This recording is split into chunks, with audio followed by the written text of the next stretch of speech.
আজ পাঙ্গাস মাছ কষিয়ে রান্না করব। এই যে দেখতে পাচ্ছেন এগুলো পাঙ্গাসের চর্বি, আরো অনেক বেশি ছিল, সম্পূর্ণ ফেলে দিয়েছি। এটুকু নিয়েছি শুধু দেখানোর জন্য। এই যে এটুকু ফেলে দিব, সামান্য একটু নিয়েছি। দেখুন আগুনের তাপে কতটা গলে যাচ্ছে।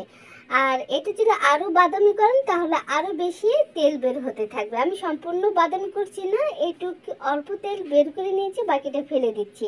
আর পাঙ্গাসের তেলটাকে ভালো করে কিন্তু ভেজে নিতে হবে, না হয় কিন্তু এই পাঙ্গাসের চর্বি থেকে বিচ্ছিরি একটা গন্ধ আসবে, সেই জন্য ভালো করে ভেজে নেবেন। আর এই চর্বির তেল দিয়ে কিন্তু আপনারা পুরো মাছটাকে ভেজে নিতে পারেন এবং রান্নাও করতে পারেন। তা আমি ওটাকে ফেলে দিয়েছি যেহেতু, সেজন্য আমি এখানে সরষের তেল নিয়েছি কিছুটা আর সয়াবিন তেল নিয়েছি কিছুটা, দুটো তেল মিক্স করে আমি রান্না করব। আর এখানে একটু ফোড়ন তোলার জন্য গরম মশলা দিয়েছি। আগে গরম মশলাটা দিলে ভাজা একটা খুব সুন্দর ঘ্রাণ আসবে। আপনারা তেল যে কোনো একটা দিয়ে রান্না করতে পারেন, আমি তেল 2 রকমই দিচ্ছি। আর এখানে পেঁয়াজ 2 টেবিল চামচ দিয়েছি, আর দিয়ে দিচ্ছি রসুন 1 টেবিল চামচ। এগুলো আমি ব্লেন্ডার পেস্ট করে নিয়েছি, আপনারা পাটা বেটে নিতে পারেন। আর আদা পেস্ট দিয়ে দিচ্ছি 1 টেবিল চামচ। এখন দেব জিরা। জিরাটাকেও আমি এখানে হাফ টেবিল চামচের থেকে একটু বেশি দিচ্ছি, পুরা 1 টেবিল চামচ দিচ্ছি না।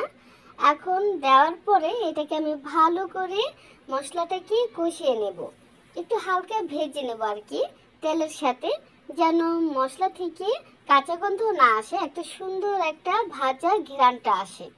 সামান্য লবণ দিয়েছি আমি আমার স্বাদ অনুযায়ী, আপনারা আপনাদের স্বাদ মতো দিবেন লবণ।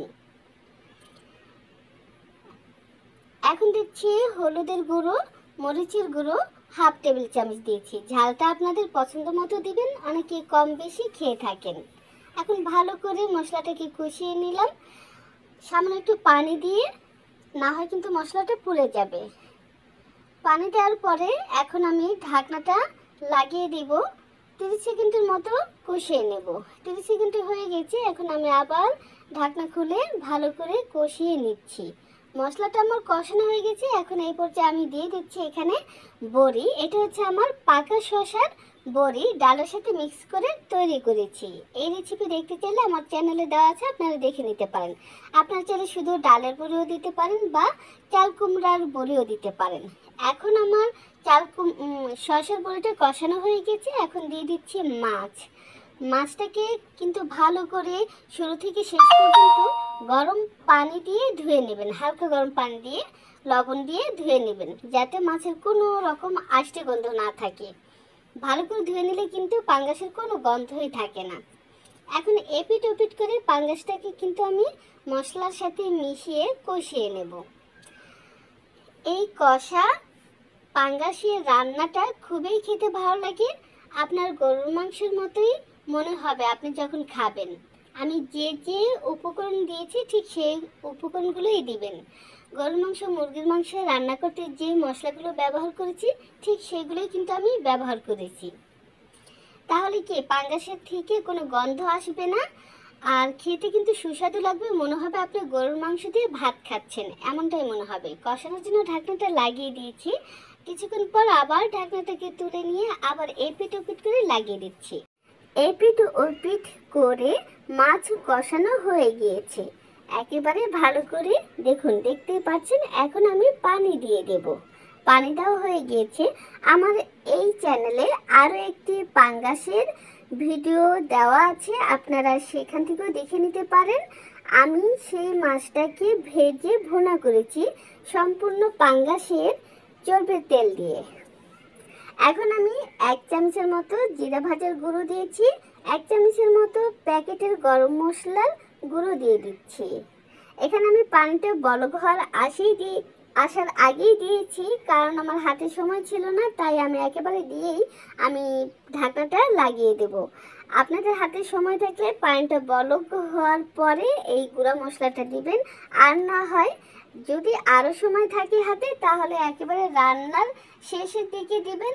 নামানোর আধা মিনিট বা 1.5 মিনিট আগে গুঁড়া মশলাটা দিয়ে তারপর নামাবেন, তাহলে সবচেয়ে বেশি ঘ্রাণ আসবে পাঙ্গাসের।